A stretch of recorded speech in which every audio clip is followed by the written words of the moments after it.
Maybe I asked for too much, but maybe No. this thing I'm was sorry, a ma'am. I would like to object masterpiece. that. Right, You Konda, tore Mrs. it Malati. all up, running scared. I was there.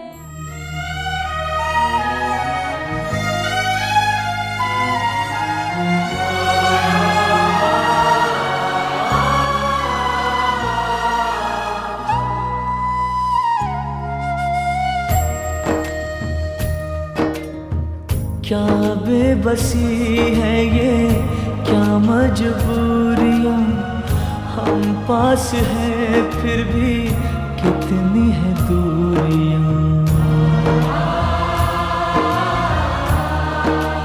ओ क्या बेबसी है ये, क्या मजबूरियां, हम पास हैं फिर भी कितनी है दूरियां।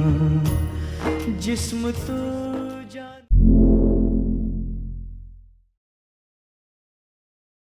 Assalamualaikum warahmatullahi wabarakatuh and a very good morning I bid to all of you. Welcome Mr. Daniel Saravana and Mrs. Malati and also to the lawyers. We are currently in the Google Meet session for the purpose of today's mediation session. My name is Faiz. You can call me Mr. Faiz and I am your mediator for today.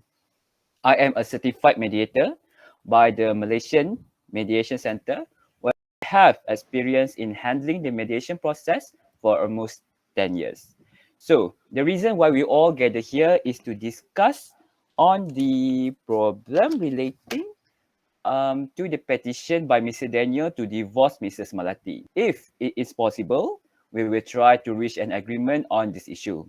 We will try to come up with a win-win situation and not to hurt any party in this session. I would like to add that anything to be discussed today is subject to confidentiality and will not be brought out from this Google Meet unless both of the parties agree otherwise. All right. Now I will explain how this mediation process will be going on. Firstly, we will start with a joint session where all of you can talk to each other through me. We'll be doing this for about 10 minutes, where each side will be given 5 minutes each to express their views about this matter. Second, we will do a private session, where during this session, each of the parties will be asked to wait in the private link of the Google Meet to be accommodated. Third, we will do a joint session one more time to express each other's decision so that we can know whether we can reach a win-win situation or not. If the parties manage to reach an agreement today, the dispute is resolved and I will send a report to the court to make it binding.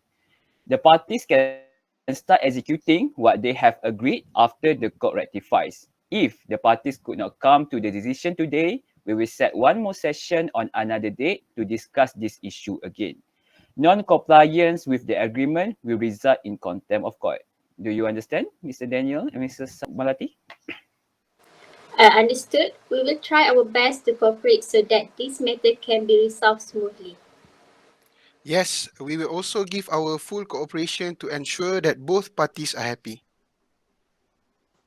I will try my best to resolve this matter as soon as possible. Sure. I doubt this woman would be satisfied with anything. Okay, we will start our session now. Since Mr. Daniel is the one who petitioned for this divorce, we will start with you first. I remind you again that everything you say will not go out of this Google Meet unless you agree otherwise. So, Mr. Daniel, can you tell us about the facts relating to the issue? Okay, first of all, I am here because I want to divorce my wife. Over here. After this divorce is granted, I also wish that she would return all the things that she took before she left the house on her own will. Okay, Mr. Daniel, can you please tell me what are the reasons you want to divorce Mr. Malati? No, I refuse to proceed with this divorce. All I ask is only a loving husband to love me to the full extent and a warm heart for us to live together. Why did you suddenly want a divorce?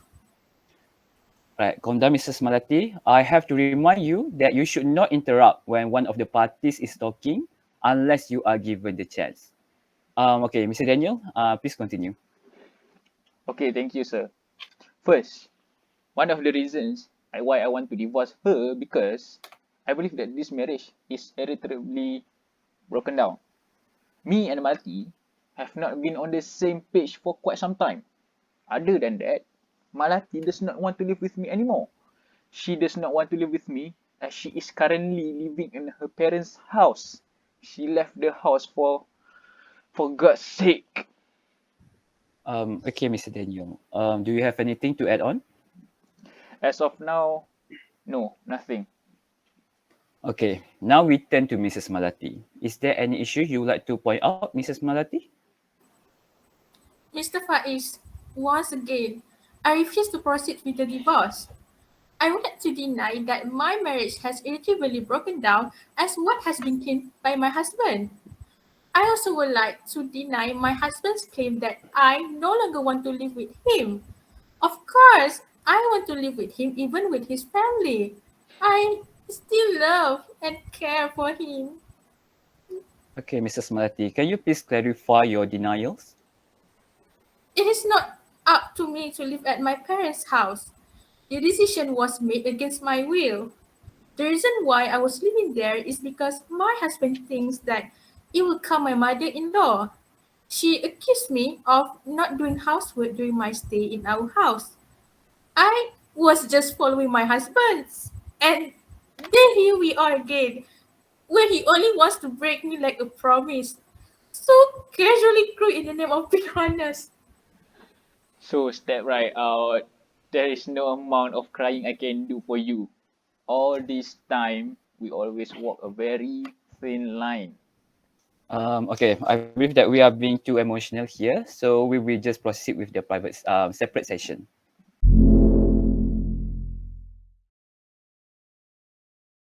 All right. Let's say if the divorce proceeds, what kind of assets do you want to claim? Okay, Mr. Faiz. The assets are two rings, the tali and the tali kodi. So if he is not able to return the items, she needs to pay the sum of 11,000 ringgit to compensate for all those items. Understood. Can you please justify your point on the grounds of the divorce? Okay, so referring to Section 53 of Law Reform Act, my client's marriage was to be dissolved on the ground that the marriage had irretrievably broken down. So the reason for the breakdown is that Mr. Daniel and Mrs. Malati were no longer in the same direction and there is no longer existed any understanding between them. Besides, Mrs. Malati no longer wants to live with Mr. Daniel. Other than that, we would also like to refer Section 54 Clause 1B of the Law Reform Act.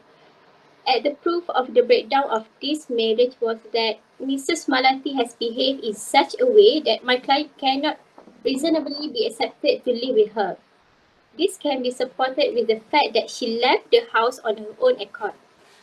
However, if the divorce somehow cannot be proceeded, my client has agreed to comply with anything that will be agreed later, as long as Mrs. Malati will retain all the things that we wanted to claim.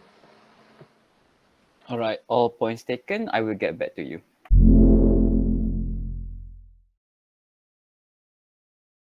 All right, let's say if the divorce proceeds, what kind of assets do you want to claim?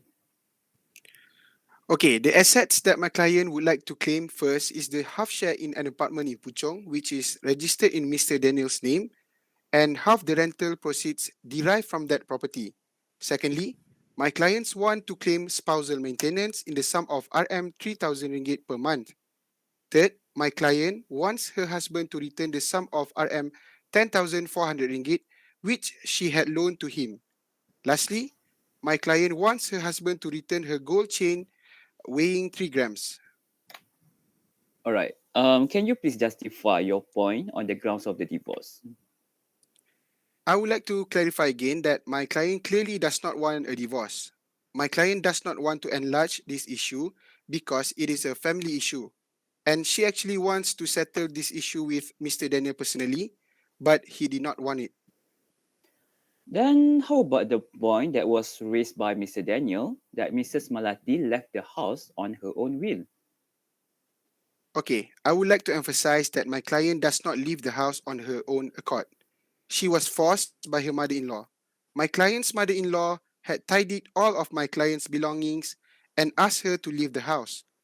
My client pleads that she loves her husband and his family dearly but had to leave her house after being chased out by her mother-in-law. A few months later, after my client had been chased out, my client went to her husband's place of work to ask him to let her live with him.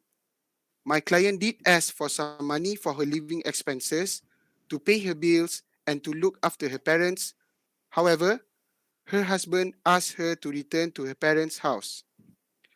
This justified that my client had been making the effort to come back to the house but was denied by Mr. Daniel. My client truly does not want to proceed with this divorce as she truly loves Mr. Daniel clearly, and that will be the priority of ours. We just hope that Mr. Daniel will let my client live together with him, and we will try to follow and negotiate the things that he wanted after that.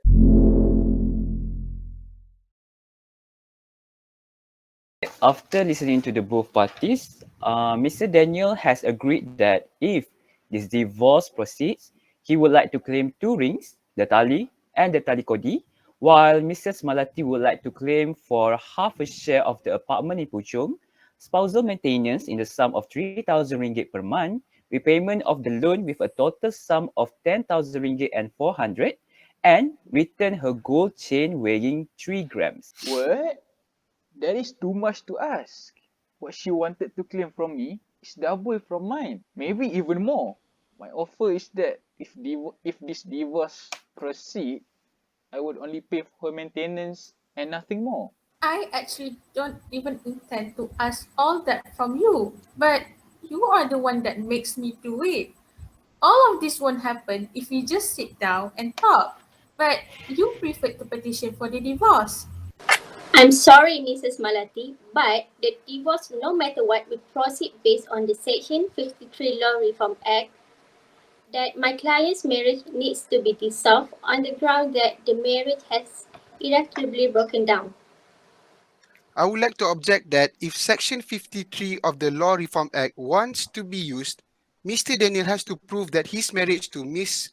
Malati had irretrievably broken down according to Section 101(1) of the Evidence Act 1950. Okay, please calm down, lawyers. We are not at the court of the law. This is a mediation session. All right, Mr. Daniel and Mrs. Malati. If the divorce somehow cannot be proceeded due to the circumstances, both parties still need to meet a mutual agreement to ensure the win-win situation. So from what I can conclude from our private session just now, I can summarize that if the divorce did not proceed, Mr. Daniel, you need to bring back Mrs. Malati to your house and let Mrs. Malati to live together with you. As of Mrs. Malati, you need to give back the 2 rings, the tali and the tali kodi to Mr. Daniel. By doing so, this divorce won't proceed as long as both parties agree with this. So, do you agree with this, Mrs. Malati? Yes, yes, and yes. I agree. Mrs. Daniel? Ha! If that is the best, then I agree. There is no point for us to do this mediation session if we would not come into an agreement together. Okay, good, Mr. Daniel. All right, based on the power vested upon me and after listening to the points by both parties, I believe that Mr. Daniel failed to prove that his marriage to Mrs. Malati had irretrievably broken. This dispute actually can just be resolved by way of the agreement that the both parties have agreed on just now, whereas if there is no decree for the dissolution of the marriage, Mr. Daniel need to bring back Mrs. Malati to go back to the house to live together again, and Mrs. Malati will need to return to Mr. Daniel the 2 rings, the tali, and the tali kodi. All right, so this agreement is binding to both parties. If you breach, there will be consequences. From that, this will be the end of our session. Thank you for coming.